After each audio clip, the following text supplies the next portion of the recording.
अवामी नुमाइंदों के, आप लोगों के सतह पर जितना इस इलाके को उठाना चाहिए था, जितना यहाँ पे टूरिज़म फ्लोर होना चाहिए था, उतना दिखाई नहीं दे रहा। ट्रांसमिशन लाइन के बारे में आपने कहा, कल मेरे तेसरों के लोग आ गए, लेकिन मैंने कहा उसमें मुझे बुलावा आया था, लेकिन इस लिहाज से मैं नहीं जा पाया क्योंकि मैराथन का मुझे थोड़ा मीटिंग चला। ये एक्सक्यूज़ नहीं चलेगा, लेकिन मुझे कॉल आया था, लेकिन मुझे वहाँ जाने का टाइम नहीं मिले, वो अलग बात है।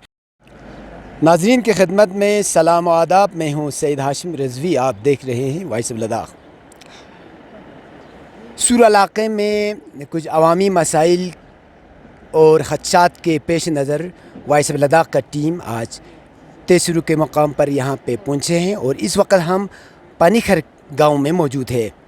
लोगों के कई मसाइल हैं जिनको लेकर इस वक्त हमारे साथ मौजूद है इलाक़े के काउंसलर आगा सईद अब्बास रिजवी। सर, कुछ अवामी मसाइल हैं, ख़ासकर टूरिज़म को लेकर, एजुकेशन को लेकर और इसके अलावा ट्रांसमिशन लाइन को लेकर, जो कल आपके गांव के कुछ लोगों ने करगिल में वफ़द के तौर पर उन्होंने मीडिया से भी ख़िताब किया, चीफ़ एग्जीक्यूटिव काउंसलर से भी मिला, डिप्टी कमिश्नर से भी मिला। तो सर, ओवरऑल आप क्या कहेंगे इन मसाइल पर?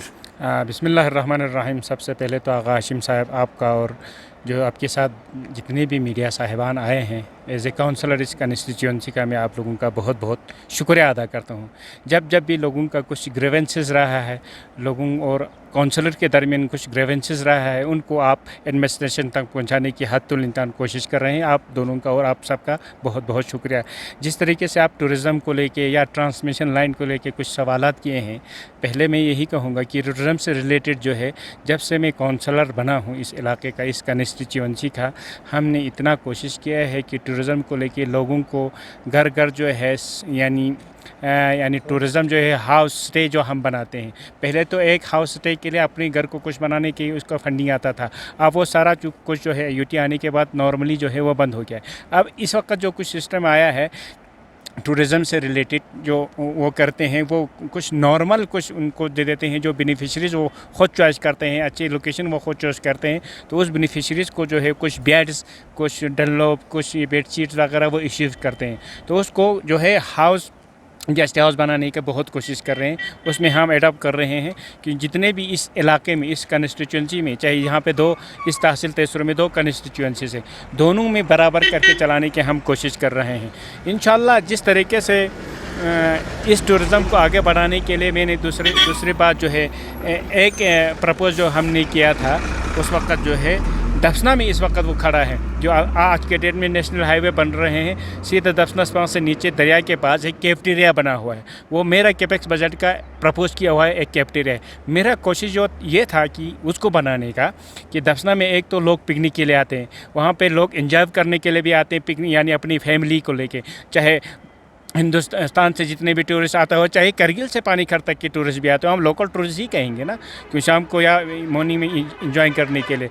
और ख़ासकर इंडियन टूरिस्ट जो बाइकर्स आते हैं उनको मद्देनज़र रखकर जो है हमने वो कैफेटेरिया बना है। इस साल कंप्लीट है। कल ही मैंने करगिल डेवलपमेंट अथॉरिटी के चीफ साहब से भी बात करके, जरगर साहब से बात करके हमने जो है वो आउटसोर्सिंग करने के लिए टेंडर किया है। 2 बार उनको टेंडर किया है, लेकिन टेंडरिंग प्रोसेस करने के लिए कोई कॉन्ट्रैक्ट नहीं आया। लेकिन इस बार मैंने कहा है आता है तो ठीक, नहीं तो मैं आपके वसादत से कहूँगा, मेरे कंस्टिट्यूंसी के कोई लोग उसमें इंटरफियर, आप वो कैफेटेरिया चलाना चाहते हो, वो ऑनलाइन होने वाला है, आप वही टेंडर बना के एक यानी इनकम सोर्स हमारे लोगों को भी बन जाएगा, वो आप भरने की कोशिश करें।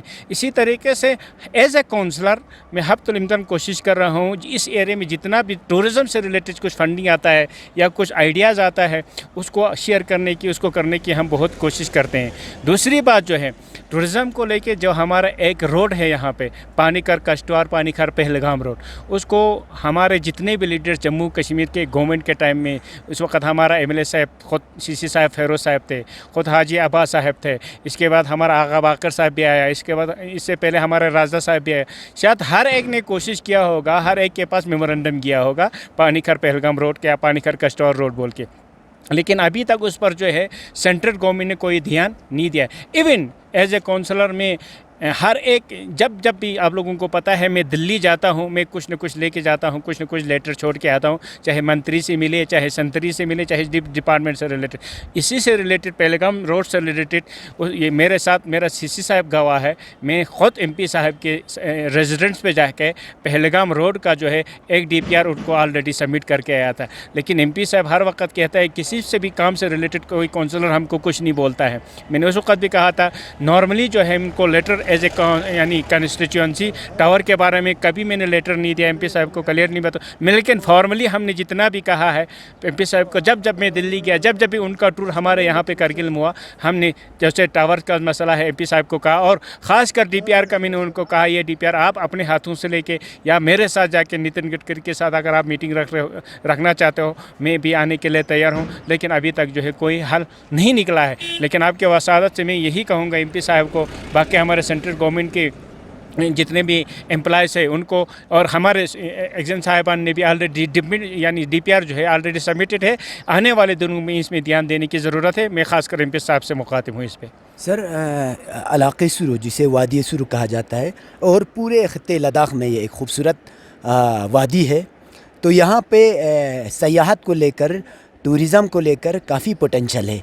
लेकिन हुकूमती सतह पर या महकमे सयाहत की सतह पर और अवामी नुमाइंदों के, आप लोगों के सतह पर जितना इस इलाके को उठाना चाहिए था, जितना यहाँ पे टूरिज़म फ्लोर होना चाहिए था, उतना दिखाई नहीं दे रहा है। और यहाँ इंफ्रास्ट्रक्चर की भी काफ़ी किल्लत है। क्या कहेंगे? ज़रूर आगा साहब, ये बात आपने बिल्कुल सही फरमाया, क्योंकि इसमें मैंने पहले कहा मैं एज ए काउंसलर ये बात नहीं कहूँ, कुछ तो लीडरों की भी कमी है, कुछ लोगों को भी बहुत सारी कमज़ोरियाँ हैं। एक तो हम कहते हैं हमारा कल्चर को मेंटेन रखना है, चाहे टूरिज़म से रिलेटेड कल्चर तो खाना बनाना नहीं है ना, कल्चर तो यानी सबकुर बनाना, तेन बनाना, ये कल्चर नहीं कहते मैं इसको, या अपना ज़बान को कंटिन्यू। कल्चर तो टूरिज़म से रिलेटेड जितनी काम है, क्या आज के डेट में जो है हम हर वक्त जहाँ पे फंक्शन करते हैं टूरिज़म से रिलेटेड नॉर्मल ही फंक्शन में, उस वक्त हम बोलते हैं आज के डेट में सूर्य एरिया में क्या लोगों ने एक घोड़ा रखा है। मैंने गारंटी उठाया था, पुराने ज़माने में यही वार्ड 1 रोड से एक इनकम होता था हमारे लोगों को इसी घोड़े से। आज के डेट में हम इधर से लोगों को बोलते हैं भाई सब्सिडी हम देंगे, आप घोड़ा रखो, फिर भी रखने वाले नहीं मिलते। मेरे कहने का मकसद ये है जब तक हमारा लोग जो है थोड़ा बहुत वो आगे आए 10 कदम हम आगे बढ़ेंगे, क्योंकि आज के डेट में पैसे की कोई कमी नहीं है। पैसा तो है, कभी तो कमी हो के क्या करने जब लोग ही रोड पर नहीं आ रहे हैं, लोग ही ध्यान नहीं दे रहे हैं। लेकिन मैं ये ब्लेम नहीं लगा रहा हूँ, मेरा कहने का मकसद ये है पुराने ज़माने में लोग घोड़े रखते थे तो उसका इनकम भी होता था। आज के डेट में मैं इनकम करने की श्योरिटी लगाता हूँ, लेकिन लोग वो करने के लिए तैयार नहीं है। एक तो हमारा कल्चर रहा, दूसरा उनको इनकम भी हुआ। अब हमने दूसरा तरह का अभी अपनाया, जैसे मैंने ट्यूलिप फेस्टिवल रखा था यहाँ पे कापी मिंदोक का, मैंने 2 बार एलजी साहब से गुजारिश किया था और यहाँ पे डिसाइड भी हुआ था। लेकिन कुछ हम टेक्निकल ही बोलेंगे, टेक्निकल प्रॉब्लम बोलूँ या हमारे लोगों की प्रॉब्लम बोलूँ, कुछ हमारा रिलीजियस दिन आता है, उस दिन अगर कोई ट्यूलिप फेस्टिवल रखा फिर हमारे गर्दन में वो भी आ जाते हैं। हमारे लिए दिक्कतें बहुत है। अगर विंटर में किया वो फिर से दूसरे ब्लेम लगाते हैं, हाँ विंटर में कौन सा टूरिज़म होता है, हमने टंगोल में 2 बार किया था। इसी से रिलेटेड काम जो है मैं आपको वसूख से कहता हूँ, एज ए काउंसलर जो है फंडिंग के लिहाज से मैंने हर एक प्रोजेक्ट सबमिट किया है टूरिज़म से रिलेटेड। एक यानी प्रोजेक्ट मैंने ये सबमिट किया है दफना के अपोजिट साइड में है एक पूरा यानी पहाड़ है, उसको हम ब्रक कहते हैं, वाइट ब्रक। उसमें इस साल जो है मैंने ऑलरेडी 21 करोड़ का, मैं जनाब रूरल डेवलपमेंट डायरेक्टर ताहिर साहब का भी मशकूर हूँ कि उन्होंने भी इसमें ध्यान देकर कंसंट्रेट लाकर वो सर्वे भी हो गया है। इंशाल्लाह हमने ऑलरेडी इस डीपी में सबमिटेड है। फंडिंग लाने की हम कोशिश करेंगे। वहाँ पे एक रॉक गार्डन मैंने प्रपोज किया है 1 करोड़ का, जो दफना के अपोजिट साइड में, वहाँ से हम साइकिलिंग करेंगे। ये मेरा एक प्लान है। लेकिन मैं आपके वसादत से कहता हूँ लोग कम से कम साथ तो दें, वहाँ डिस्प्यूट ना करें, वहाँ और कुछ मसला नहीं उठाए। कल को दिक्कत ये होता है हम काम करने को जाते हैं, लोग आ जाते हैं ये मेरा इंतकाल है, ये मेरा ज़मीन है। लेकिन लोग कम से कम तैयार रहें कुर्बानी देने की, उससे दुगना हम काम करने के लिए तैयार हैं। लेकिन कुछ कमज़ोरियां हमारे भी हैं, जितना हमें टूरिज़म से रिलेटेड करना चाहिए था उस तक हम अभी पहुंचा नहीं है। यहाँ आपके क्लियर में के सर, आप कई सालों से यहाँ पे काउंसलर रहे हैं और तेसरू समेत पनीखर प्रेंटी इन इलाकों में टेली कम्युनिकेशन की शदीद किल्लत है। तो बच्चों को, क्योंकि आप बच्चे ऑनलाइन भी पढ़ते हैं, तो बच्चों के अलावा आम लोगों को भी मोबाइल टावर ना होने की वजह से मुश्किलात का सामना करना पड़ रहा है। आपकी तरफ से कितने बार कोशिशें हुआ? आगा साहब, जब से मैं काउंसलर बना हूँ तब से इसी टेली कम्युनिकेशन के पीछे ही हूँ मैं। ये कुछ प्रीमिसेस ही हैं, जैसे हेडक्वार्टर तेसुर है, प्रंटी है, पानीखर है, छोस्कोर है, अचामपोर है। ये 4-5 गाँवों में बिल्कुल अभी टावर नहीं है, क्योंकि पहले ही गांव कंप्लीट करके हैं। जैसे रंगदोमेला जैसे इलाके में हुआ पहले, जैसे रियलिंग जैसे इलाके में, दूर रफ्तादा इलाके में गिनो, जैसे खाओजा गिनी या नमसूर गिनी। नमसूर में ही इस वक्त 4 या 5 टावर वहाँ पे होंगे। BSNL का 2 है जी। पहले तो वहाँ पे एक जियो का, रिलायंस का हुआ करता था, अब जियो का भी नमसूर में हुआ है। लेकिन मेरा ये कहना ये है, जितना हमने पानीखर में, जितने सबसे पहले पानीखर में BSNL का एक्सचेंज था और कहीं नहीं था तेसरो ब्लॉक में, तो वो BSNL जाते मतलब ये भी ख़त्म होते गया। इसके बाद पहला BSNL का टावर एक पानीखर में, दूसरा टावर नमसूर में मेरे इटनेवर में ही ये सारा हुआ था। आज के डेट का मैं कहूँ, इस पिछले साल जो है हमारे हाजी साहब के साथ हमने एयरटेल वालों का एक सर्वे किया था। उस सर्वे में कम से कम दोनों कंस्टिट्यूएंसी को मिला के 12 टावर का सर्वे हुआ है। 12 टावर का डॉक्यूमेंट ऑलरेडी सबमिटेड है। लेकिन आपका बात सही है, ये कहाँ पहुँचा है कहाँ नहीं पहुँचा है, हाँ, हमें पता नहीं चला है। जब हम सोर्स से पता करते हैं तो कोई NOC, भाई NOC सूरे इलाके में कोई बॉर्डर एरिया थोड़ा है। वहाँ तो आप बहाना करते थे जब लातों में लगाते थे, हरदास में लगाते थे। यहाँ हमारा टावर का इशू पे कोई NOC। माजरत चाहता हूँ आपसे, हमारे मेंबर पार्लियामेंट तो कहते हैं कि करगिल ज़िले में ख़ासकर टावर लगाने में, नस्ब करने में उनका बहुत बड़ा किरदार रहा है, कंट्रीब्यूशन रहा है। लेकिन हमारे काउंसलर उनसे राबिता नहीं कर रहे हैं, उन्हें अपने मसाइल से आगाह नहीं कर रहे हैं। देखिए, मैं एज ए काउंसलर, पहले भी आपने एक सवाल किया ट्रांसमिशन लाइन के बारे में। हमें लीडर्स को, काउंसलर्स को, MP को, पंच को, सरपंच को, हम आवाम का नुमाइंदा है, हमें ये एक्सक्यूज़ कभी नहीं करनी चाहिए। नहीं आया तो नहीं करेंगे, या NC का हो तो नहीं करेंगे, या कांग्रेस का हो तो नहीं करेंगे, या BJP का हो तो नहीं करेंगे। ये हम लीडर में नहीं होना चाहिए। हम to the down to earth हमें काम करनी चाहिए। लेकिन MP साहब को आपके वसादत से मैं भी कहता हूँ कि जब भी कहा है हमने उनको फॉर्मली टावर में कहा, टावर के लिए बहुत बार कहा है। जैसे मेरे पहलगाम रोड के बारे में तो मेरे CC साहब विटनेस है, क्योंकि हम दोनों ने उनके दिल्ली में रेजिडेंट में दे के आए थे वो DPR। टावर के बारे में जब भी वो करगिल आए हैं, जब भी मैं दिल्ली में मिला हूँ, फॉर्मली कहा है। लेकिन एज ए काउंसलर का भी मैंने MP साहब को अभी तक टावर के बारे में लेटर नहीं दिया है। ये मैं आपको क्लियरिफिकेशन कहूँ, क्योंकि मैं ब्लेम कभी किसी के ऊपर नहीं लगाऊंगा, क्योंकि जो मैंने किया है तो किया है, नहीं किया है तो नहीं किया है। लेकिन ये क्या हमें टावर नहीं देंगे अगर हम नहीं गया तो? करगिल के 30 के 30 काउंसलर नहीं, क्या वो नॉमिनेट काउंसलर 4 जो है वो उनका नहीं है? आज के डेट में करगिल में 4 नॉमिनेट काउंसलर है। एक नॉमिनेट मेरे कॉन्स्टिट्यूंसी से बिलोंग करती है, वो क्या उसको देख के भी एक टावर नहीं दे सकती है क्या? लेकिन ये एक पॉलिटिकल लैंग्वेज है, मैं तो कहूँगा MP का। इस तरह तो नहीं करनी चाहिए, इस तरह नहीं कहनी चाहिए। लेकिन मैं कहता हूँ एज ए काउंसलर, जितना मैं MP से मिलता होगा और कोई नहीं मिलता होगा मेरे हिसाब से। नहीं आया तो नहीं करेगा, वो नहीं होना चाहिए। जैसे कि ट्रांसमिशन लाइन के बारे में आपने कहा, कल मेरे तेसरों के लोग आ गए, लेकिन मैंने कहा उसमें मुझे बुलावा आया था, लेकिन इस लिहाज से मैं नहीं जा पाया क्योंकि मैराथन का मुझे थोड़ा मीटिंग चला। ये एक्सक्यूज़ नहीं चलेगा। लेकिन मुझे कॉल आया था, लेकिन मुझे वहाँ जाने का टाइम नहीं मिले, वो अलग बात है। लेकिन और वो कंपेयर नहीं करना चाहिए, क्योंकि टावर के बारे में नहीं कहा। टावर ये उनके लिए अपना, ये तो मैं MP का वही लैंग्वेज कहूँगा। जिस तरह जांस्कर वालों को डिस्ट्रिक्ट का वो सबुज बाग देखा है, यही वो हमारे काउंसलर साहब के ऊपर थोपाना चाहते हैं। ये बुले में ऐसा नहीं लगाना चाहिए MP साहब। क्योंकि ये ट्रांसमिशन लाइन है, इससे लोगों के जो ज़रई ज़मीन है, खेत है, काफ़ी नुकसान हो रहा है। तो आपकी तरफ से बहैसियत काउंसलर आप इसको स्टेट लाइन से देने के लिए आपकी तरफ से क्या कोशिशें होंगी? ज़रूर आगा साहब, इसमें हमें सबको मिल के काम करना चाहिए, चाहे मैं काउंसलर हूँ चाहे नहीं हूँ। क्योंकि ज़मीन तो वहाँ मेरा भी जा रहा है, एक गरीब का भी जा रहा है, एक काउंसलर का भी जा रहा है, एक अमीर का भी जा रहा है, एक आगा का भी जा रहा है। इसको नहीं देखनी चाहिए। लेकिन एज ए काउंसलर मैंने कोशिश किया भी है, तहसीलदार साहब गवाह है, बाकी ट्रांसमिशन लाइन के मेंबर साहिबान भी गवाह है कि एज एग्जीक्यूटिव या एज ए काउंसलर मैंने उनके साथ कितना मीटिंग किया। मेरा रिक्वेस्ट भी किया हुआ है।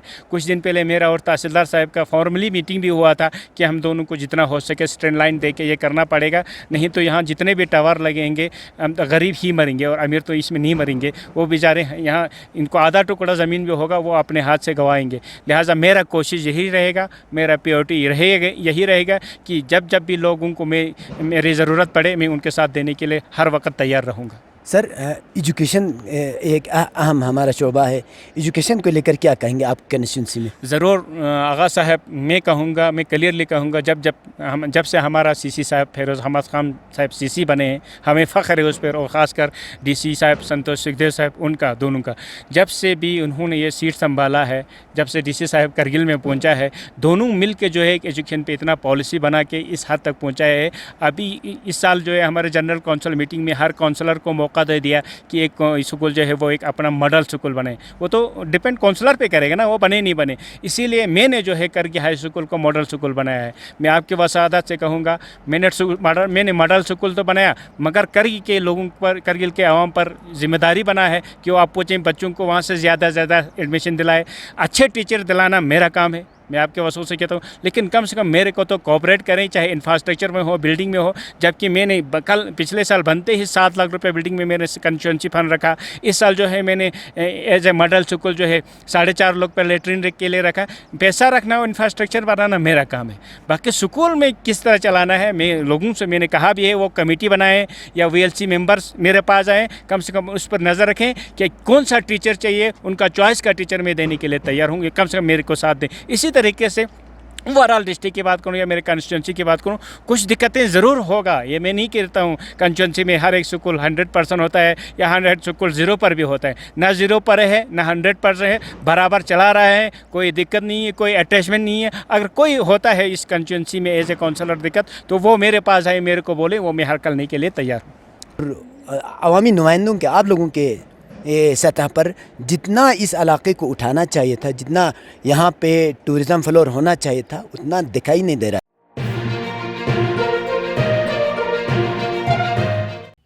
मकामी, कौमी और बैनुल-अक़वामी ख़बरों से बाखबर रहने के लिए चैनल को लाइक, शेयर और सब्सक्राइब करें। साथ ही बेल आइकन दबाना न भूलें।